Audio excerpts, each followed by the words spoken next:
So we have the announcement. You may take your seat po and let us look before yung makita nyo walang nakaupo, can we please occupy first? Ayan, may mga bakante po dito sa side na to. Alright? Bago yung ating announcement, let us settle first. Okay? Meron pa dito. Yan sa mga nasa harapan, meron pa dito sa harap, isa. Pasok po. Ayan, yung nakaret po. Ayan. Sige, pasok po na eh. Okay? At then may dalawa ba dyan? May nakaupo ba dyan sa dalawa? Meron? Meron. Yung youth pwedeng bigyan ng upuan yung mga elders natin. Okay. O yung mga youth, baka pwedeng. Sino dito ang mga Youth. na gustong tumayo? Paupuin yung mga elders. Yan 16 pababa hanggang 14. Tumayo. At paupuin natin yung... Mga elders. This is a good problem. Actually, brethren, nakukulangin natin. Yeah! Yay! We need a bigger place. Place. And God is compelled to give us a bigger venue for us all to celebrate Him. Okay? Ayan. Alright? All are settled? Ayan. Okay na po ang ating guwapong-guwapong young people dito. Okay?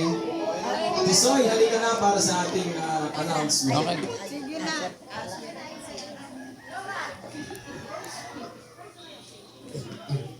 Good morning po sa lahat.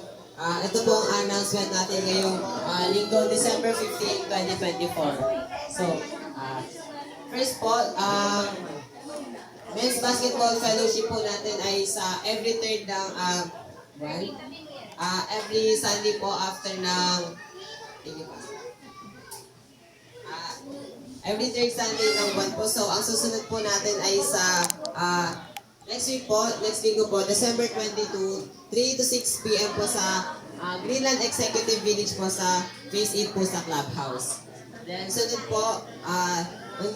po natin Jubilee Service ay sa January 26 po, 5 p.m. So, wala po tayong Jubilee Service ng December.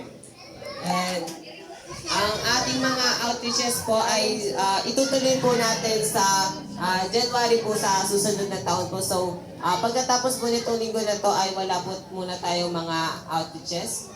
So, ang monthly church fellowship po natin ay sa Sunday po, January 5 na po, after ng service. Then, ang ating church store po ay bukas po at meron pong refrigerator. So, pwede po tayo makabili ng mga malalamig po na beverages and mga snacks din naman po. And malapit na po ang ating all churches youth meeting. So,